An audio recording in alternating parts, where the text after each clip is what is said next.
Alright, welcome to my channel, guys. Just because I've been watching a lot of videos and no one's really talked about it in a sense. Alright, so I'm just doing a campaign mission. I'm just going to use this as an example because I've been meaning to do this for a while because there really hasn't been good information on YouTube for certain things. Alright, so you're going to see kind of, and this is going to be a plantation video, by the way, just to get the maximum amount of efficiency you can possibly get. Obviously, this looks like a bag of ass. Don't worry about that. Now, where the real reason is, so I actually started with, this one, that one, all spread out. Reason why for that is because of the multiculture. Everyone knows when you get multiculture, decreases the efficiency by 40%, and then also gets 10% efficiency for other plantations. It's technically 20 if it's a different crop. So if you get all nine, then you got, or sorry, it is 10%. I'm completely sorry. But you get all 9, you get another 8% for everything. So you kind of double the efficiency there. You can also further increase the efficiency with maxing the budget. Obviously having all the workers as well. And then you can also continue upgrades with all different different upgrades for the personal plantation. But we're just gonna go look into the base one that can work for everything. So what you have to do is, if you see this little circle, now it will show you everything that influences between the multiculture, but it actually doesn't need to hit each building. So this one is actually affecting, how do I put this correctly? Because it is touching the building. But let's just use this one as an example, alright? So this one's by itself, not touching any of the buildings, right? Yet it's still getting the multiculture. But that's because it's hitting any of the crops. It doesn't matter where it hits, as long as it's touching the other one. Hell, I even tested out. It may just be as long as the circles fucking overlap. It might even just be that. My brother showed me this, and I decided to do some testing. He was like, hey, hold up. Does it have to be right next to each other like this? Or these? It turns out it does not. As long as it's touching, you can even have them all like just kind of disappearing on their own. See, so this one's just touching that, but because it's touching it, it still gets a multiculture, thus spreading to the rest of these, which would usually be far as fuck away. So if you kind of see what I'm doing here, I've been kind of getting a little chain going, so when I can get these guys down to max efficiency with the max, as much fertility as I possibly can, you won't see generally anything lower than 10%. And if you notice, my efficiency on this one specifically is 223, albeit that's corn, so I'm not going to use that as an example. But we will use sugar, because sugar, you can't really increase it until you get to Cold War. Let's see, 206. Now let's talk about that. It actually could be a little bit more. For some reason, I think this map is kind of bugged. There should be an influence there. In fact, hey, hold up, I didn't even finish doing this yet. Alright, so another way you can actually do this, if you have all your stuff in max budget. Completely forgot to do this earlier, and I feel terribly bad about that. So you go to the Department of Economy and get the capitalist. He'll increase the maximum budget by 7%. Hire him. Now we go back to here. Bam, now we got 213. So the Minister of Economy, if you put a capitalist, will further increase every building that's on maximum efficiency, which includes my Teamsters, my mines, my certain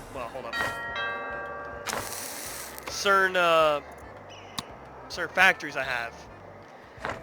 And for some reason, so you see the cattle right here, all you need, that's sheep actually, cows right here, all you actually need for this, and it goes by the same aspect as that, it doesn't need to be actually touching the buildings. I just put it there because it had the maximum, efficiency there, because it was 100% at the time. I generally like to put them in pasture prohibition, because it doesn't decrease the fertility of the area, along with the multiculture, so it actually really helps out. So these could be permanent placements, no matter how far you go into the game, because it will never lose their fertility. You'll never have to relocate them. But with the manure fertilizer, it increases them by 10%.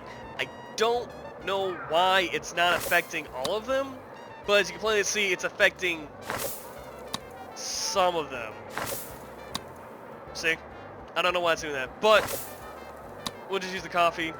Because also, yeah, there we go. There you go, 223. Alright? That is no upgrades to itself to further increase that. This is all base stuff you can get in the Cold Wars. Or World Wars, sorry. So you get the influence from the cow that goes through everything. Doesn't matter how, what it is. You got the Ministry of Economy, which further increases the budget. You can go and do the budget, which will give you another 25%. Multiculture, if you get all the different types surrounding it, doesn't really matter where the fuck they're at, as long as they're touching. You get the 80% of multiculture, and they got edicts. And this is kind of the last thing. I really haven't done any testing past the World Wars. I'm pretty sure there's a couple food ones in there a little bit later. I'm not actually too sure. Probably. Anyway, so the one thing you kind of want to do is kind of just to help out with the amount of fucking efficiency you're going to have, your Teamsters aren't going to be able to catch up.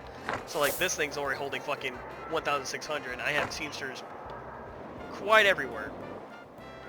Not as much as some people, but I don't like fucking overpricing my shit.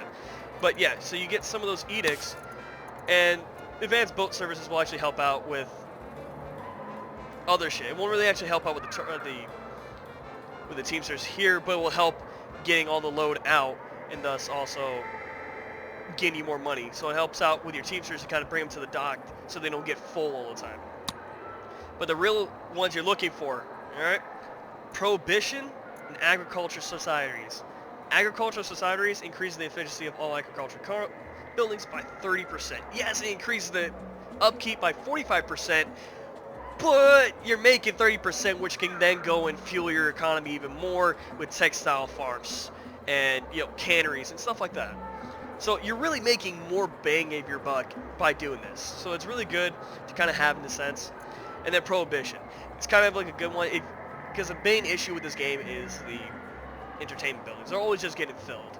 Yeah, you can go and get a lot of buildings to go fill them all up. To allow people to visit all the time and not be filled. I just find it's kind of a hassle and kind of a waste of time. But that's personally myself. So I get the prohibition. And this will increase the efficiency of every building by 50%, which, everything. So you can get a straight 45% increase, and thus then you see these ones. This one actually could be 227 if I had 100% fertility. But that's a good little note for you guys to go. And if you like this video, like and subscribe, which I have nothing, by the way, so I don't care. But I just want to put this information out there so people can understand the nature of this, because I've seen so many videos where they tell you, oh, you gotta place down plantations, bam, bam, bam, and that stupid shit, and then you gotta waste money getting a cattle ranch in between all of them and make sure they all get influenced by a cattle ranch. I thought that was the same way when I first started. It's not the case at all. But yeah, I hope you guys enjoyed the video. Hope this was very informative. Also, just a little note for you guys. Don't ever get more than one fucking rum distillery. For some reason, they just go through sugar like fucking quick. I have a whole fucking sugar farm over here, and they still weren't able to keep up with, with the rum distillery. For some reason, they were just exporting the rum and exporting the sugar and not getting into the rum distillery. I found what was best was using logging camps with the fucking Stonehenge to go get wood, and thus using it in making it into lumber. So then you can actually use it for shipyards. Shipyards, man, boats. It's up for a lot. Tell me that's not a lot. And I'm just throwing them out there. But either way, you guys have a good one. And maybe later on I'll have another video on industry. I've been messing around with the Pirate Cove map and just doing an import-export build. Just been kind of fun. I just finished this map, by the way, so that's why you're seeing all this money and shit like that. But either way, you guys have a good one. I'll see you guys in the next one.